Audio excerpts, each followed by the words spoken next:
La historia de la humanidad está marcada por un deseo incontrolable de explorar lo desconocido, escalar las montañas más altas, descender los abismos más profundos, caminar donde nadie ha pisado antes, pero ¿hasta qué punto es demasiado lejos? Hoy te contaré 5 historias, 5 expediciones que empujaron el cuerpo y la mente humana más allá de lo imaginable. 5 misiones donde cada paso podría significar la muerte. Comenzamos en la Antártida.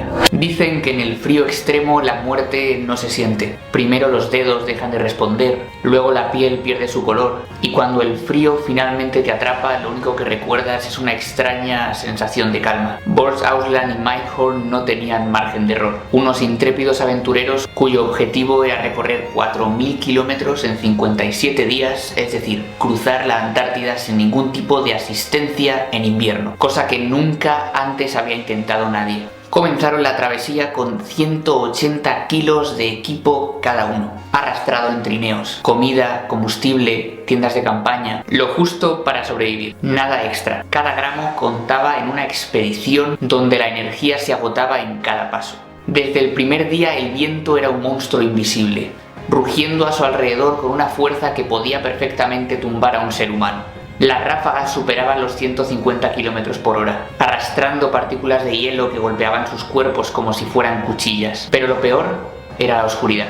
En el invierno antártico el sol nunca sale. La noche es eterna. Solo la tenue luz de la luna y las estrellas iluminaban su camino. Caminar en la oscuridad total a temperaturas de menos 60 grados bajo cero. Avanzamos hasta la tercera semana de la travesía. El hambre era constante. Las calorías que consumían nunca eran suficientes. Perdían peso cada día. Las extremidades estaban entumecidas. Sus músculos se sentían pesados, sus pulmones ardían con cada respiración. El combustible, por otra parte, se agotaba rápidamente. Este era crucial para derretir hielo y convertirlo en agua potable. Sin él estarían condenados. Pero había algo peor que la fatiga y el hambre: la soledad. En un continente donde no hay vida, ni árboles, ni animales, al menos donde ellos se encontraban, ni sonido alguno más que el eterno viento. Es ahí cuando la mente empieza a jugar malas pasadas. Alucinaciones, sombras moviéndose en la nada, voces que susurran entre el hielo. Día 40. Apenas quedaban fuerzas cuando una inmensa tormenta los atrapó. Durante horas el viento sopló con una fuerza indescriptible.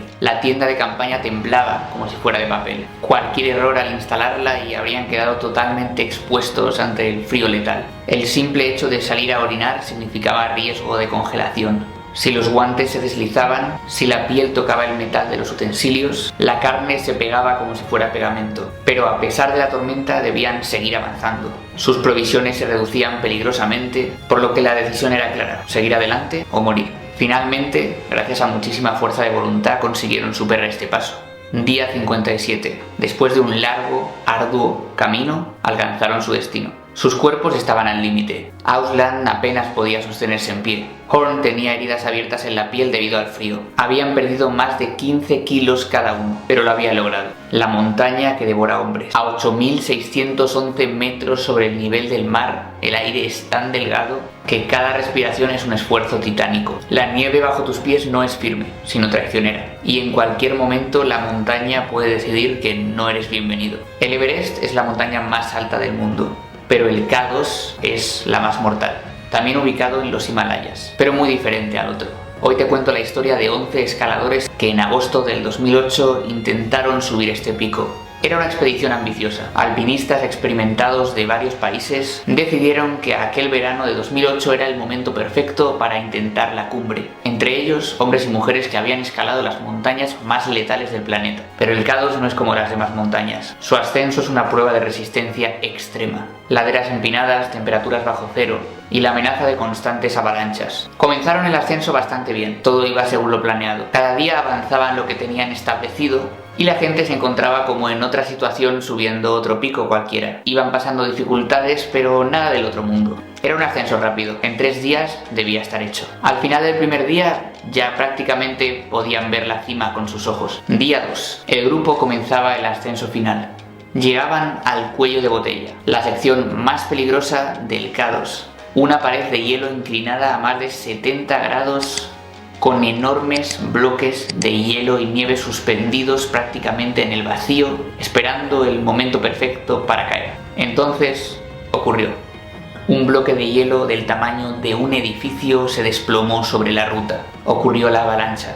Esta se llevó consigo las cuerdas fijas, dejando a varios escaladores atrapados a más de 8.000 metros de altura. El pánico se apoderó del grupo. Algunos intentaron bajar por su cuenta, otros decidieron esperar la ayuda que nunca llegó, y la montaña implacable cobró su tributo. Día 3. Uno a uno los alpinistas comenzaron a caer. Algunos, agotados, simplemente se dejaron ir. Otros intentaron buscar una nueva ruta y desaparecieron en la tormenta. Desde el campamento base, las radios captaban sus últimas palabras. Mensajes desesperados, súplicas y despedidas. Al final de la mañana del tercer día, el K2 estaba cubierto de cuerpos congelados. 11 alpinistas murieron en una de las peores tragedias del montañismo moderno, el infierno en la tierra. Existen lugares donde la luz jamás ha llegado, donde el tiempo no avanza, donde un metro de avance es un metro hacia el último abismo.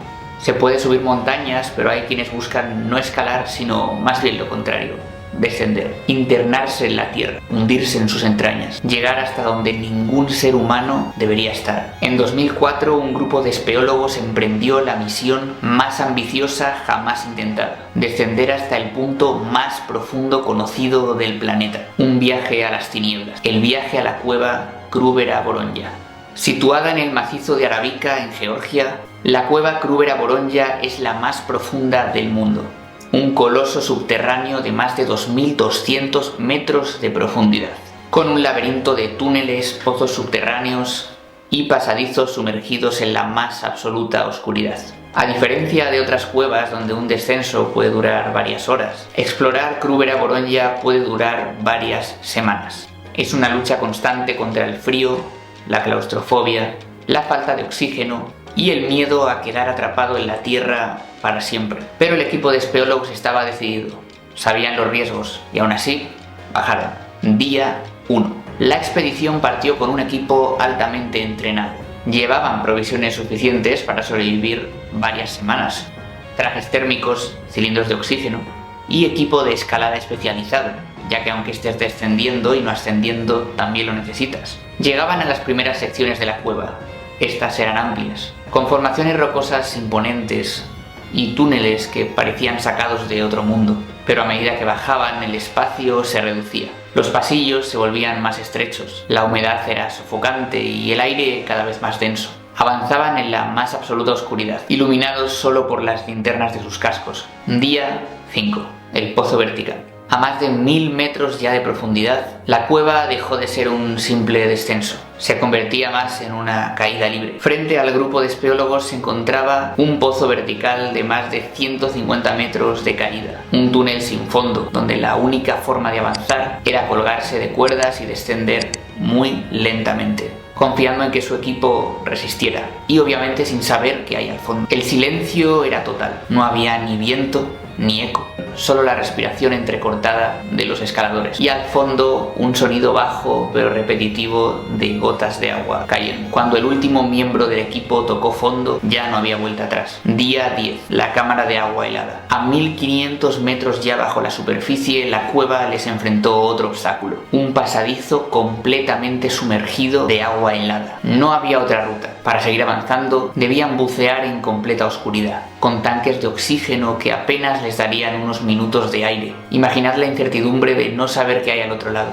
no saber si el túnel se cerrará, si el agua se volverá demasiado fría, si su equipo fallaba. Estaban atrapados. Uno a uno se sumergieron. El agua estaba muy cerca del punto de congelación. La presión oprimía sus cuerpos. La única guía era un fino cable que habían instalado para no perderse en la negrura. Por suerte, después de 2 minutos de angustia, emergieron en el otro extremo. Pero al salir del agua, sus cuerpos ya no respondían bien. El frío extremo comenzaba a afectar a sus músculos. Tenían que moverse rápido o la hipotermia los mataría. Día 15. A más de 1.800 metros de profundidad ocurrió lo impensable. Mientras el equipo exploraba una nueva sección, la cueva tembló. Un ruido sordo resonó en la oscuridad y de repente las rocas comenzaron a ceder. El derrumbe fue instantáneo. Un alud de piedras y escombros bloqueó el único camino de regreso. Estaban atrapados. Intentaron comunicarse con la superficie, pero las señales de radio no podían atravesar tanta roca. El oxígeno dentro de la cueva comenzó a disminuir. La temperatura descendía aún más. El cansancio, el hambre y el miedo se apoderaban de ellos. Día 19. Por suerte, los espeleólogos habían trazado un protocolo con el exterior, estableciendo que si no volvían en un tiempo determinado debían ir a buscarlos. En la superficie los rescatistas se movilizaron. Sabían que si el equipo seguía vivo estarían en condiciones extremas. Los primeros rescatistas comenzaron el descenso. Tardarían días en llegar a donde estaban atrapados. Los espeleólogos que bajaron eran los mejores. Mientras tanto, nuestros protagonistas hacían lo posible por seguir vivos. Se turnaban para dormir, racionaban el oxígeno y trataban de mantener el movimiento para no caer. Pero la espera era insoportable. Casi 2 semanas pasaron antes de que los rescatistas finalmente consiguieron llegar a donde se encontraban. Cuando finalmente los encontraron, sus cuerpos estaban al límite, pálidos, débiles, deshidratados, pero vivos. Y aunque casi es una tragedia, igualmente hicieron algo y llegaron a un punto que nadie más había hecho nunca. El viaje al corazón del océano. El océano es el último gran misterio de la Tierra, un reino inexplorado donde la luz desaparece a pocos metros de profundidad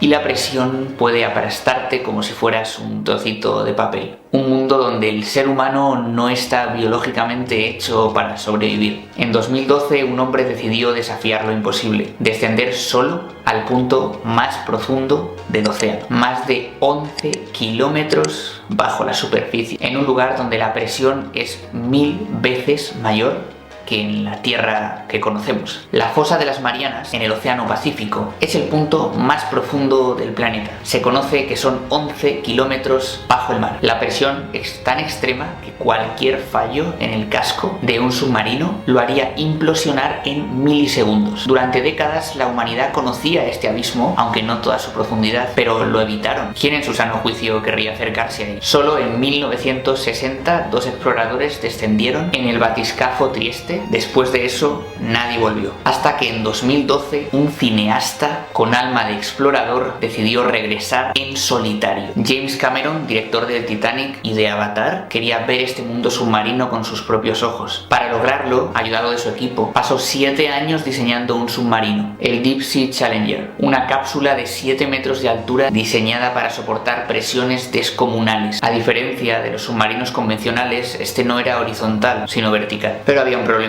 Esta aventura en solitario nunca se había intentado antes, por lo que no tendría ningún tipo de asistencia ni ayuda. Y si algo fallaba, Cameron quedaría atrapado en el lugar más remoto, profundo y aislado del planeta Tierra. El día del descenso llegó. Cameron entró en la cápsula, cerró la escotilla y comenzó la caída libre al abismo. Al principio todo parecía seguir su curso. Cameron estaba ilusionado. El Deep Sea Challenger se deslizaba a través del agua, sumergiéndose cada vez más en el profundo océano. A los 1000 metros, la luz desapareció completamente. Este consiguió llegar a los 5000 metros, donde la presión era inimaginable, pero todo parecía ir bien, hasta que algo pasó. Uno de los propulsores del submarino dejó de funcionar. Cameron intentó maniobrarlo manualmente, pero el sistema no reaccionaba. No había marcha atrás. La cápsula continuaba descendiendo sin ningún tipo de control, como si cayera al mismísimo infierno. Durante minutos, que parecieron horas, Cameron se preparaba para lo peor. Si el submarino quedaba atrapado en el fondo, no habría rescate posible. El submarino seguía bajando y bajando y bajando y llegó precisamente a los 10.898 metros de profundidad de la fosa de las Marianas. Cameron tocó fondo. Estaba en el lugar más profundo de la Tierra. Por suerte, maniobrando manualmente, lo había conseguido. El plan inicial era pasar varias horas ahí abajo recogiendo muestras, pero el oxígeno se agotaba y la temperatura dentro del submarino comenzaba a descender. No podía quedarse más tiempo allí o estaría perdido. Cameron presionó el botón para iniciar el ascenso, pero apareció otro problema. Los lastres que debían soltarse para impulsarlo parecían no funcionar. Durante unos segundos el Deep Sea Challenger no se movió. Cameron permaneció inmóvil, sintiendo cómo la presión lo rodeaba. Después de varios intentos, un sonido. De repente el submarino comenzó a ascender y Cameron se convirtió en el primer ser humano en descender solo al punto más profundo de la Tierra. El caminante del espacio, la primera misión privada al vacío. Desde los albores de la exploración espacial, los viajes más peligrosos siempre estuvieron de manos de gobiernos y agencias espaciales. La NASA, la Unión Soviética, la Agencia Espacial Europea. Pero con el avance de la tecnología, una nueva era comenzó y con ella sus peligros asociados.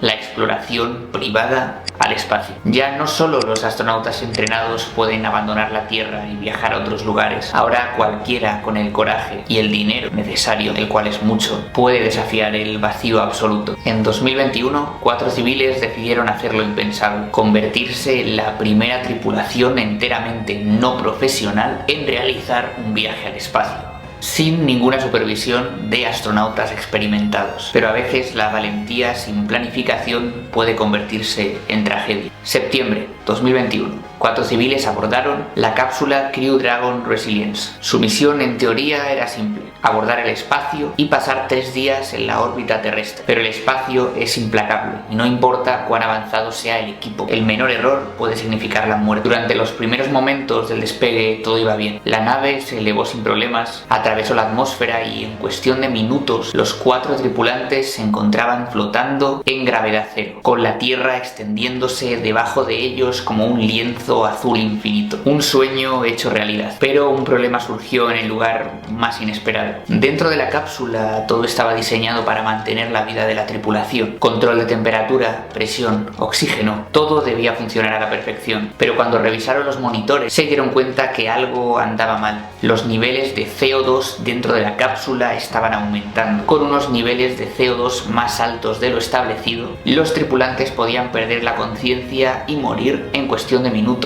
Un envenenamiento silencioso, imposible de notar hasta que ya es demasiado tarde. Sin astronautas experimentados a bordo, la tripulación tuvo que improvisar. Se comunicaron con la Tierra, donde sí que había ingenieros especializados. Siguieron las instrucciones precisas que estos les daban. Revisaron manualmente cada válvula, cada filtro, buscando cuál podía ser la causa del problema, ya que no tenían mucho tiempo. Finalmente descubrieron que el problema estaba en el sistema de filtrado del aire. Algo estaba obstruyendo la purificación del CO2. Si no lo arreglaban rápido, la misión terminaría en catástrofe. Pero el problema era más complejo de lo esperado. No tenían herramientas especializadas ni trajes para salir de la cápsula, solo sus manos y su ingenio. Durante horas lucharon contra el tiempo, reconfigurando como podían manualmente los sistemas y consiguieron finalmente arreglarlo. Pero aquí no acababa todo. De hecho, les quedaba lo más difícil, algo que solo astronautas muy profesionales saben hacer, y aún así no todos sobreviven: el descenso a la Tierra. Para aterrizar, la cápsula debería reingresar a la atmósfera a más de 27.000 kilómetros por hora.